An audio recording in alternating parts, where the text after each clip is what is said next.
Hello my dear students, welcome to this lecture. इस lecture में हम देखेंगे कि बेसिक्स ऑफ सिविल इंजीनियरिंग क्या होता है, कि एक सीमेंट क्या होता है, कंक्रीट क्या होता है, आरसीसी को हमें क्यों यूज करना पड़ेगा। Will try to see all the three things. So first, कि सीमेंट क्या है, राइट? अगर मैं आपको कोई भी एक दो चीज दे दूं and if I ask you किसको पेस्ट करने के लिए या चिपकाने के लिए, so what is the first thing that you are going to ask me? आप ग्लू पूछोगे, राइट? फेविकॉल। सो फेविकॉल क्या कर रहा है? Fevicol is a binder which is binding any two materials. Very simple.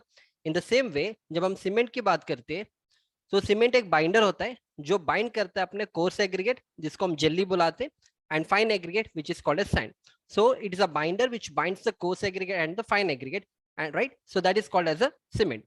So अब सीमेंट के बाद नेक्स्ट आएगा concrete. So what is concrete? अब कंक्रीट क्या होगा? Concrete is a mixture of coarse aggregate, fine aggregate, cement, और इसमें अगर मैं पानी ऐड कर दूं then it becomes a mixture which is called as concrete, right? अब इसके बाद नेक्स्ट आएगा RCC. So before entering into RCC, cement हो गया, next we understood what is concrete. फिर हम देखेंगे कि आरसीसी क्यों यूज करना है, क्योंकि जब हमारे पास कंक्रीट है तो हमें आरसीसी को क्यों यूज करना है. Will try to see the reason behind that. तो अब यहाँ पे देख पा रहे हो, सीमेंट हो गया, फिर sand, crushed aggregates, and if add water, that entire mixture is called as concrete. So next is about the reinforced cement concrete. अब जब हमारे पास कंक्रीट है तो हमें आरसीसी को यूज करना क्यों यूज करना पड़ेगा? Will try to see the reason behind that. तो यूजुअली जो आरसीसी होगा, यूजुअली जो अपने कोई भी एलिमेंट होगा, कंक्रीट के एलिमेंट, दो टाइप के फोर्स आते हैं. एक आपका हो गया compression, the second is called as tension, right? For example मान लो ये मेरे कंक्रीट का एक सिंगल पीस है. अगर मैं लोड को इस तरह से लगा रहा हूँ, in this way, it is called as compression. और उसी लोड को मैं उल्टा कर दूं या मैं इसको इस तरह से खींचूं, then it becomes a tension. अब कंक्रीट का एक एडवांटेज क्या है कि जितना भी आप कंप्रेशन डालोगे, it is good enough, right? Concrete is having the capacity to take that compression. But जैसे आपने लोड को उल्टा कर दिया, इंस्टेड ऑफ कंप्रेशन अगर आपने टेंशन कर दिया, जैसे आपने उसमें टेंशन लगा दिया, the concrete is going to break. So advantage क्या था कि वो कंप्रेशन तो झेल पाएगा, पर tension it's not able to sustain the tension. तो अब इस टेंशन को बचाने के लिए, इस टेंशन को काउंटरएक्ट करने के लिए, we are going to make use of one more material which is called as steel, right? For example, मान लो एक कंक्रीट का पीस है, ठीक है? अगर मैं इस तरह से इसमें कंप्रेशन लगा रहा हूँ, so if I am putting a compression, ये तो ले रहा है, राइट? इसमें कोई फेलियर नहीं हो रहा है.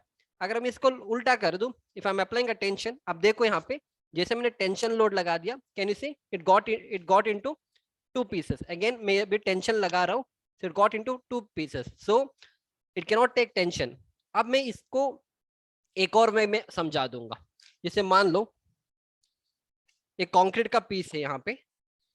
फॉर एग्जाम्पल आप यहाँ पे देखो, एक मेरा सिंपल एक बीम है यहाँ पे, right? You can see a beam here. So यहाँ पे एक जो डॉटेड लाइन आपको दिख रहा है, this is called as neutral axis. और जो डॉटेड लाइन के ऊपर जो आपको पोर्शन दिख रहा है, इतना जो पोर्शन है, this is a compression portion. और जो डॉटेड लाइन के नीचे जो पोर्शन है, tension portion. To put it in a better way, देखो यहाँ पे मान लो एक मेरे पास एक कंक्रीट का पीस है, ठीक है? तो आप मैंने यहाँ पे एक लाइन लगा दिया, you can see a line here.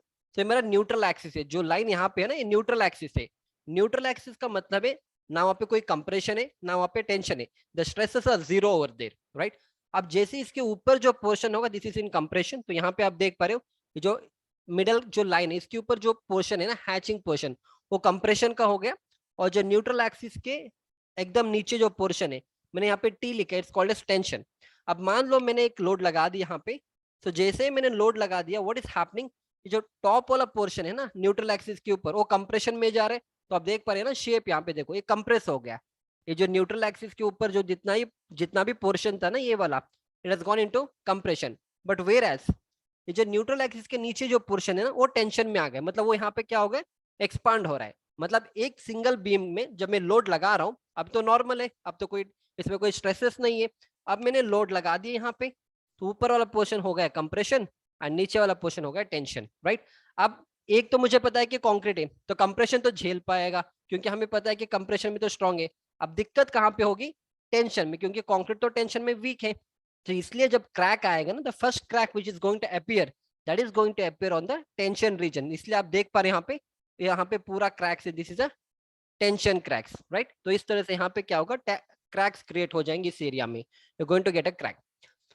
तो इसीलिए हम क्या करेंगे, अब एक कॉम्बिनेशन बनाएंगे जहां पे हम कंक्रीट के साथ एक और बंदे को ऐड कर देंगे and the name of that person is called as rebar. So rebar in the sense it's called as reinforcement bar. अगर मैं इस तरह से स्टील को ऐड कर दूं कंक्रीट के साथ तो क्या होगा, एक अच्छा से कॉम्बिनेशन बन जाएगा and that particular combination is called as reinforced cement concrete. The process of embedding the reinforcing bar into the concrete to make it strong in tension is called as RCC. अब इससे क्या होगा, first thing है जो अपना steel है और we call it as a rebar. जब मैं इसके ऊपर कंप्रेशन फोर्स लगाऊंगा, जब मैं इसके ऊपर कंप्रेशन फोर्स लगाऊंगा, ये तो स्ट्रांग है, कंप्रेशन तो automatically it's going to take. हमें प्रॉब्लम कंप्रेशन में नहीं था कंक्रीट में, हमें प्रॉब्लम टेंशन में था. तो ये स्टील के ऊपर अगर मैं टेंशन फोर्स लगा दूं ना, steel is capable enough to take the tension force first. अगर मान लो मैंने और भी ज्यादा लगा दिया, मैं बहुत पुल कर रहा हूँ, फेल तो होगा.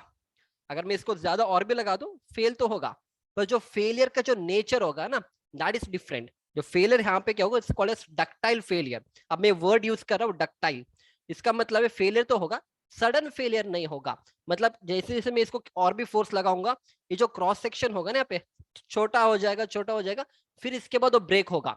इसका मतलब है मुझे एक वार्निंग दे रहा है कि मैं आगे जाके ब्रेक होने वाला हूँ and take care of me. तो इसीलिए हम क्या करेंगे, स्टील को यूज करेंगे so that it becomes a combination of concrete and steel.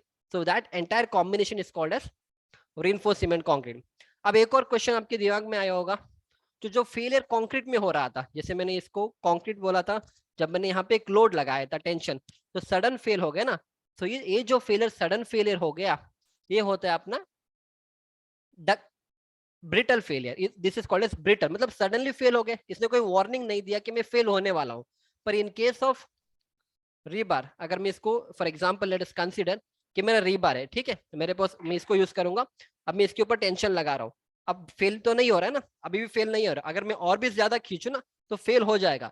पर फेल होते टाइम क्या होगा, यहाँ पे थोड़ा इसका क्रॉस सेक्शन कम होगा, तो मुझे वार्निंग दे रहा है कि देखो मैं आगे फेल होने वाला हूँ, take care of me. So मुझे वार्निंग दे रहा है. So this kind of failure is called as ductile failure, right. तो दो चीज हमें समझ में आ गया, what is brittle failure, what is ductile failure. एक और चीज हमें समझ में आ गए कि कॉम्बिनेशन हम क्यों यूज करेंगे, जब हम लोड लगाएंगे, जब हम कॉम्बिनेशन बनाएंगे, तब क्या होगा, जो भी कंप्रेशन का फोर्स आएगा वो कंक्रीट झेल लेगा, और जो भी टेंशन का लोड आएगा, टेंशन का फोर्स आएगा, steel is going to take care of that. so that entire combination is called as RCC. so this was all about the RCC concept.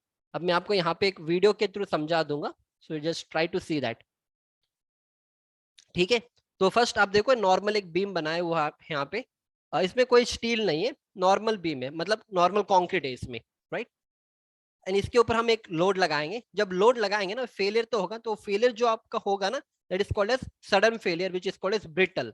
तो ऊपर वाले पोर्शन में क्या होगा, कंप्रेशन होगा, और नीचे वाले पोर्शन में क्या होगा, टेंशन होगा, राइट. तो ऊपर वाला आपका ऐसा जाएगा और बॉटम वाला आपका टेंशन में आएगा, राइट. सो अभी फेलियर हो गया पर वो सडन हो गया. सो वी हमें इस तरह से फेलियर नहीं चाहिए अपने बिल्डिंग में, we want a ductile failure so that we have a warning. तो इस बार हम क्या करेंगे, स्टील को ऐड करेंगे which is called as rebar, that is called as reinforcement bar. अब इसका कॉम्बिनेशन हम बनाएंगे which is called as RCC.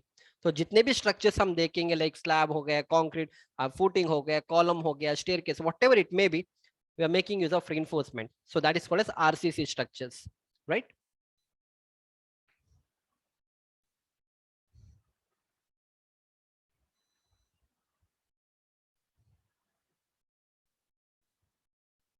Right, अभी हमने इसमें दो बार लगा दिया, नॉर्मल प्लेन बार हमने इसमें ऐड कर दिया.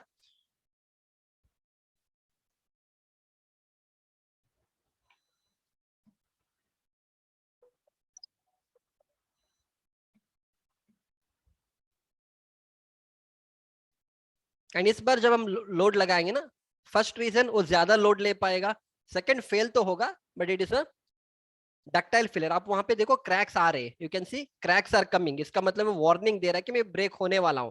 अब इसके बाद फेल होगा, so it's not a brittle failure, so it's a ductile failure, right. So that is the reason we go with RCC as a combination. तो आप यहाँ पे देख पा रहे हो, ऊपर वाला ब्रिटल का है और नीचे वाला अपना डक्टाइल का है. Very simple explanation. या सो आई होप आपके कॉन्सेप्ट यहाँ तक क्लियर है. तो हमें सीमेंट क्या है, what is concrete and what is RCC, we have understood. Next lecture में हम देखेंगे कि डिफरेंट टाइप्स ऑफ रीबार क्या होता है, अलग अलग डायमीटर क्या होता है, फिर उसके बाद हम देखेंगे sequence of construction one by one. So I hope you have enjoyed the lecture up to here. We'll see you back in the next lecture. Thank you.